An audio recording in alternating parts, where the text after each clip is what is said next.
Ok, alors là j'ai ouvert Google Photos. Donc Google Photos, vous pouvez aller sur photo.google.com. Donc en fonction de si vous l'utilisez ou pas, vous avez déjà une galerie de photos.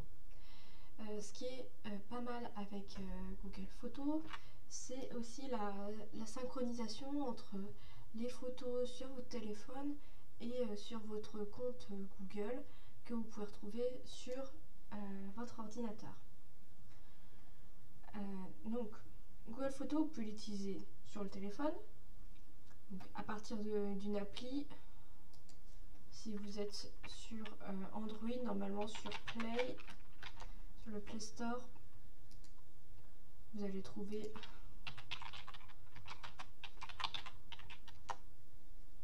Google Photos, donc c'est ce symbole là. Voilà. Alors, une fois qu'on a installé Google Photos, qu'on l'a ouvert avec notre compte Google et qu'on a récupéré nos photos. Voici, ça c'est ma photo que j'ai prise dans ma boîte à lumière sans post-traitement. Ce que je vais faire, c'est que je vais aller dans les réglages. Les réglages ici. Ça va me permettre plusieurs choses. Déjà, ça va me permettre de pouvoir recadrer ma photo. Là, on voit le cadre. Ce qui est bien aussi, c'est la grille qui apparaît au milieu. Là, il faut que 9 carrés. Ça permet de centrer votre image. Ok. J'ai pas besoin non plus de couper trop les coins, même s'il y a des détails qui me gênent, là, le bord de la boîte, parce qu'après, de toute façon, quand je vais utiliser Canva, je vais pouvoir les enlever.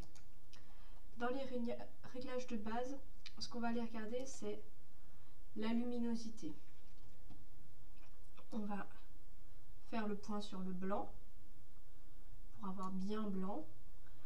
On va toujours garder notre pièce réelle à côté de nous pour vérifier les couleurs, notamment pour pas faire une photo qui ne soit pas fidèle à la réalité. Parfois notre téléphone il cherche à adapter la lumière et il fait ça plus ou moins bien en fait. Par exemple, il va rendre un bleu trop saturé par rapport à ce qu'il est. Alors certes, ça peut être joli, mais ça ne veut pas forcément être fidèle. Donc dans la mesure où on fait de la photographie pour rendre compte de la réalité, pas de la photographie d'art, on va essayer d'être le plus fidèle possible. Alors, on peut changer aussi l'exposition. L'exposition, ça va changer la luminosité. Là, vous voyez sur mes pièces beige, plus j'augmente la luminosité, l'exposition, plus elles disparaissent. Alors, comme j'ai les pièces à côté de moi, je vois qu'on est plus proche de ça. Alors, dans la luminosité, je joue sur l'exposition, les blancs, les noirs et parfois un peu les ombres. Donc, les ombres, ça va donner du détail en fait entre les zones claires et les zones foncées. Si j'augmente, le contraste entre mes zones claires et mes zones foncées augmente. Voilà, donc là je suis fidèle à la réalité. Et au niveau des couleurs, alors ça c'est les réglages de base, je mets 0. Ce que je corrige, c'est la saturation. Si mes pièces sont trop ternes si la photo est trop terne par rapport à la réalité, j'augmente la saturation. Et la chaleur. Alors ça c'est aussi, vous allez voir systématiquement en fait avec votre appareil, vous aurez quasiment toujours à corriger la chaleur de la même façon. Moi le mien il a tendance à prendre des photos qui sont un peu trop jaunes, et du coup je vais aller un petit peu sur la gauche pour avoir une photo, pour avoir un blanc qui est plus blanc, quoi, pas un blanc qui tire vers le blanc cassé. Pour vous, ça va peut-être être systématiquement un blanc qui est un peu trop froid et du coup il faudra le corriger en augmentant la chaleur. Alors là je suis bien, je vais faire OK au niveau des modifications. Et pour la récupérer, je vais là faire des petits points là. 3 petits points, télécharger. Voilà. Maintenant que j'ai modifié ma photo, je vais aller dans la mise en page. Alors pour ça, vous avez une option, c'est le logiciel Canva. C'est un logiciel qui est gratuit, qui est disponible à la fois sur votre téléphone et sur votre ordinateur. Je vous montre par question pratique sur l'ordinateur, mais on peut le retrouver sur le téléphone. Sachant que en plus, comme on est connecté à notre compte, on va retrouver nos designs. Donc ce que je vous conseille de faire, c'est de faire toujours d'utiliser 2 ou 3 modèles, des templates, pour n'avoir plus qu'à modifier l'image. Alors moi mon template, alors pour l'instant c'est celui-ci. Je verrai si je le change. Pour ça, ce que j'ai fait, j'ai importé mon logo, je l'ai inséré, et j'ai importé l'image de petite fleur que j'ai insérée aussi. Ça, vous pouvez aussi, par exemple, si vous voulez écrire juste un petit texte, j'aurais pu écrire submarine.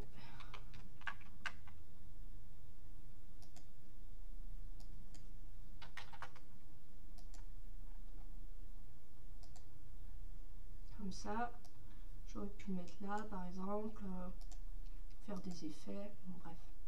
Et du coup, décider que je garde toujours cette présentation pour mes images. Donc, là, j'ai mes 2 éléments, plus un carré. Le carré, je l'ai mis en étant juste dans éléments, ligne et forme, ça s'appelle carré. Je crois que si on cherche carré, on le trouve. Donc c'est un carré qui prend toute la taille. Et je vais venir le placer quand je l'ai inséré.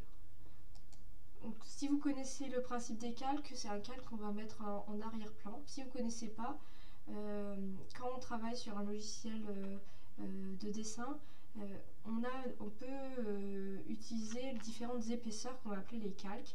Et on va choisir à quel niveau on va mettre quel dessin.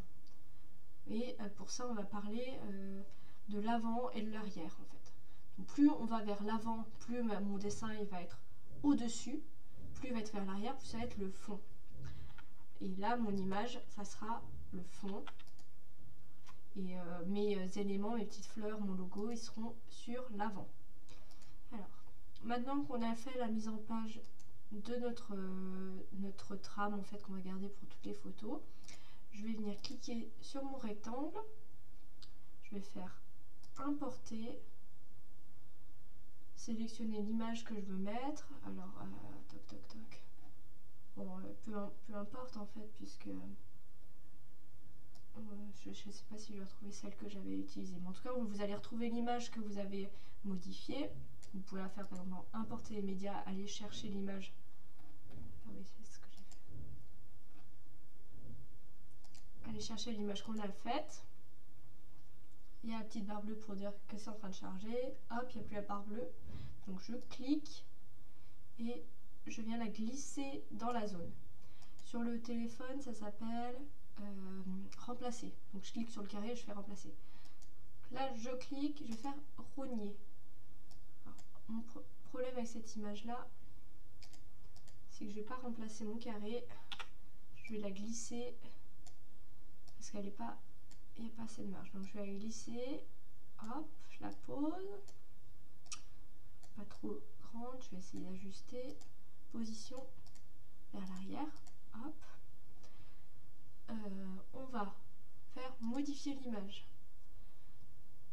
Sur téléphone, ça s'appelle ajuster. Donc, modifier l'image, je vais augmenter ma luminosité. Mon contraste, non. Ma saturation est bien. Alors, pour le coup, je crois que mon logo, je vais le mettre un petit peu ailleurs. Je vais voir. Peut-être en haut. Sachant que je pourrais toujours le replacer, je le repasserai. Alors, je le repasserai après pour mes prochaines prises de vue.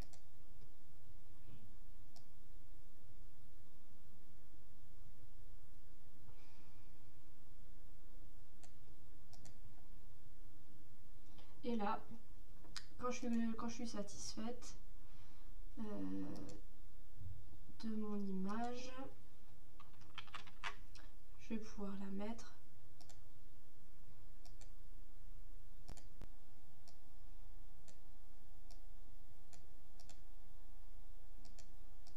Je vais pouvoir la télécharger en PNG ou en JPG, franchement les deux sont bien. On télécharge.